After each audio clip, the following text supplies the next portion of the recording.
Khamzat Chimaev versus Belal Muhammad is verbally agreed, and Mike Perry versus MVP is the fight that we never knew we needed over at BKFC. I'm going to break down both of these stories in today's video, starting with Khamzat Chimaev versus Belal Muhammad possibly being next. And when I say possibly, I mean quite likely, because they verbally agreed to fight each other on Twitter, and I'll read you out their engagement that they had back and forth. It's a little bit confusing though.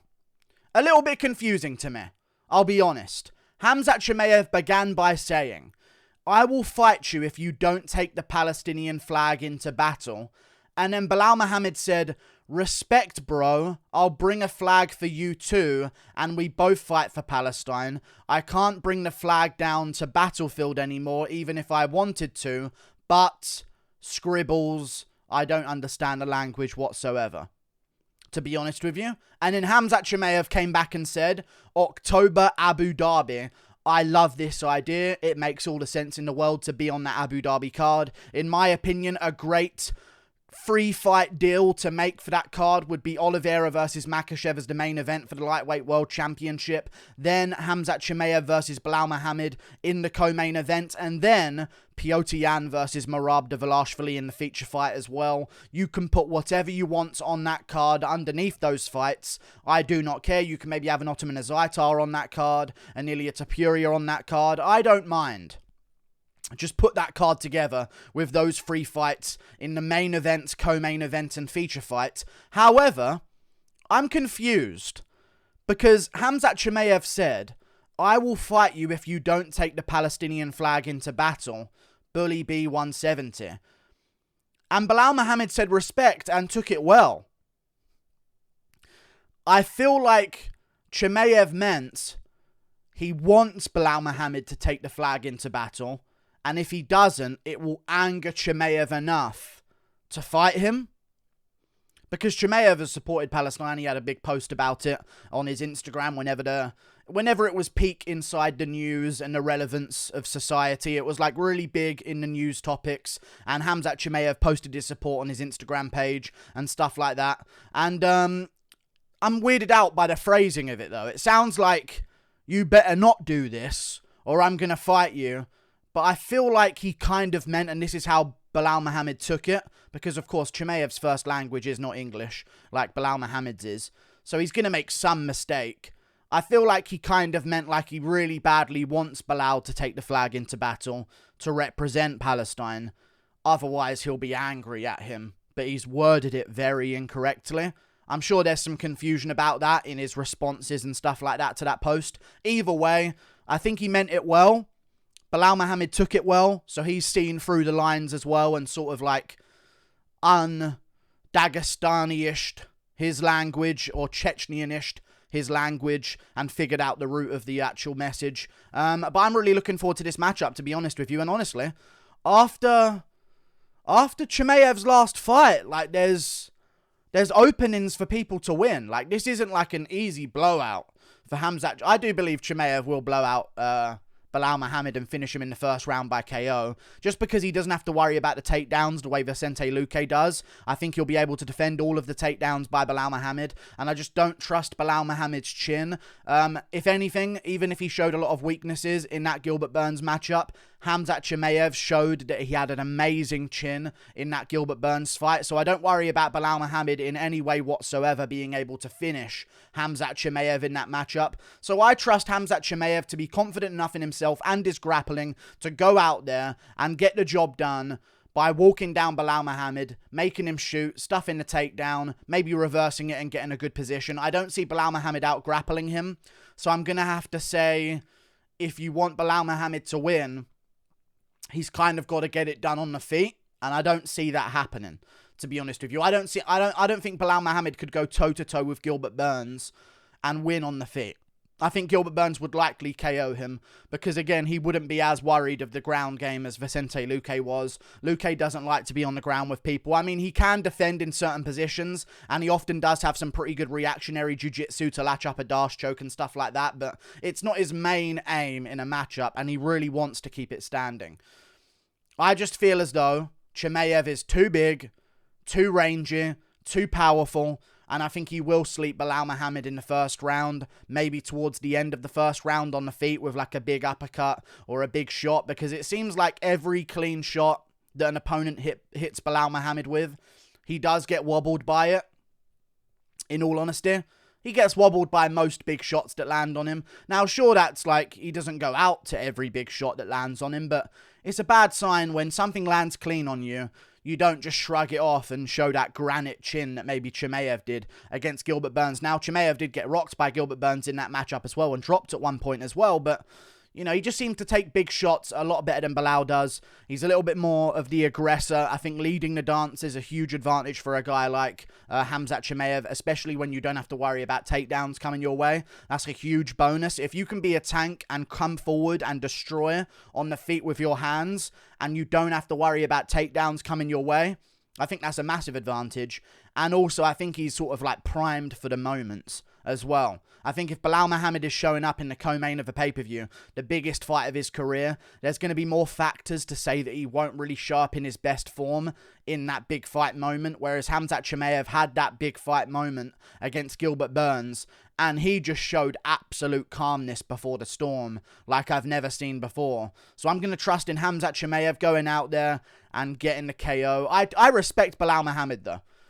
I was looking at some of his posts recently. Listen, I've gained respect. I picked him to beat Vicente Luque in the rematch. Everyone called me crazy, but I respect Belal Muhammad's skill set. I just don't like it, in all honesty. Like, I respect MMA in general, but I'd really rather a guy who fights like Belal Muhammad fights not be at the top of the welterweight division. But I respect that he's good at MMA, and I respect that he can win matchups in MMA as well. And I think he's got a good chance here. I just don't see him beating Khamzat Chimaev on the feet. So let's do that. Main event, Charles Oliveira versus Islam Makhachev. Co-main event, Khamzat Chimaev versus Belal Muhammad. Maybe even do it for 5 rounds. That could be the little bit of a catch that would give Belal a bit more of an advantage, maybe. Who knows? Then we would also want to work on Piotr Yan versus Merab Dvalishvili on the main card. Maybe if Umar wins his fight coming up soon, Umar Nurmagomedov's got a fight real soon, he can come back around for that main card against a decently named bantamweight. Maybe if Adrian Yanez wins, they could do him versus Umar Nurmagomedov. Who knows? But they'll find some kind of other Dagestani name. Maybe Askar Askarov will be uninjured by then and be able to take on like a Brandon Royval on the main card of that. Kick off the main card with those two. That'll be an entertaining fight. I'm really looking forward to the future of that card in Abu Dhabi in October. Let's make that fight happen. Really looking forward to it. Let's move on to the other story. Black on black violence. MVP versus Mike Perry. Okay? This is where the memes... oh my god, someone actually did say black on black violence. Of course they did. It's the meme, it's how it is. Mike Perry's probably going to get flatline KO'd by MVP at range. I really want him to win. I don't think he's going to. I think MVP moves too well, and I think that'll be actually an interesting dynamic to bring to BKFC, because the majority of fighters that sign up for BKFC are brawlers, and that's almost counterproductive because of the bare knuckle. Like, you're going to get injured, you're going to get cut open, you're going to get hurt. You just can't take the same kind of shots. I think there's going to be like a new wave. I think the point karate style of MVP is almost going to be perfect for bare knuckle. Perfect for bare knuckle. Now, maybe he blasts in so hard that he breaks his hand on Mike Perry, and Mike Perry takes the shot, and then MVP can't really throw as much because he's launched it so hard. But I feel like the point karate style, I feel like that's going to maybe like... I think people are going to watch this matchup, see MVP deal with Mike Perry, and then there's going to be a lot of like point karate style guys that are thinking to themselves, I could take over BKFC with this style because everyone else is a Mike Perry, is a Jason Knight, is an Artem Lobov. You know what I'm saying? So I'm leaning towards MVP here by KO, but I'm really looking forward to this. And I'm glad these fun fights exist. I just am. I'm really glad these fun fights exist for these two. I'm liking that Mike Perry's got a bit of a career for himself outside the UFC. I never knew I'd be this excited for a matchup like this. I didn't even know MVP was going to be leaving Bellator, but I guess he didn't like that he got... I don't know if he got robbed against Logan Storley, because when you don't do too much damage on the feet, I feel like you should have to do... allow a bit of control time to win certain rounds, because the rounds that Logan Storley won, MVP wasn't doing a whole lot of damage whatsoever on the feet. So I don't mind the decision between Logan Storley and MVP. But I can see why he's done with Bellator. If he can make more money fighting Mike Perry, probably, let's be honest, about 500k each for this matchup, because people are going to tune in. There's going to be a great press conference. They're going to make some headlines beforehand. They're probably going to shove each other at the weigh-in face-offs. If you can put some good matchups on the undercard of this, like, I don't know, what else could they put on the card? I'm not even too sure, to be honest with you. I hear Rampages. I don't even know what's going on. What's going on with the Triad Combat? I feel like these people are just jumping between promotions, and it's a little bit crazy. But maybe you do like a Jason Knight versus someone on the undercard. Maybe even an Artem Lobov. But he's doing his own thing. I think he's in accounting now or something like that. But either way, Mike Perry, MVP, an amazing matchup. I didn't know I needed it, but now I really need to see this. August 20th, BKFC London. Perfect London headliner, MVP. Perfect London headliner, Mike Perry, over to the UK. Maybe we can have some interactions between him and Darren Till in the UK while he's over here. But I'm looking forward to it. I didn't even know. I woke up today and I thought to myself, what is going on? What is going on? Why am I seeing this headline? Mike Perry versus MVP. I never even put that together in my brain. But now it's all I can think about. I'm almost as excited for this as I am for Chimaev versus Belal Muhammad. What's going on in the world? But maybe the winner of this can fight like a Tyron Woodley coming over to BKFC. That would be kind of interesting. We'll see what Dan Hardy chooses to do if he gets past Diego Sanchez, or even what Diego Sanchez chooses to do, because I know, like, if they do Mike Perry versus MVP, and let's say Mike Perry somehow wins, they would do like Mike Perry, Diego Sanchez, BKFC, and the build-up of Mike Perry versus Diego Sanchez would be equally as crazy. Sign me up. But in terms of a prediction, I think the point karate style that MVP has, I think is going to be very, very valuable in a BKFC match where everyone's so squared up and high-guarded and swinging back and forth, hooks left and right. I think I can see MVP having an advantage there. There's going to be less space to move because it is a bit of a smaller ring. So maybe that won't be an advantage, or maybe he will have to fight on the inside. And to be honest with you, MVP's kicks and his flying knees usually make his opponents hesitate so much to where he can do good stuff with his hands. So maybe there's like a disadvantage there, but I feel like his little darting in style and footwork based style is going to get the better of Mike Perry. And I can see him KOing Mike Perry real bad, making a highlight of him with like a straight darting him right hand and getting him out of there. Really looking forward to it though. And Chimaev versus Belal Muhammad, really looking forward to that as well. Again, October, Abu Dhabi. Charles Oliveira, Islam Makhachev main event. Co-main event. Khamzat Chimaev, Belal Muhammad 5 rounds. Feature fight, Piotr Yan, Merab Dvalishvili.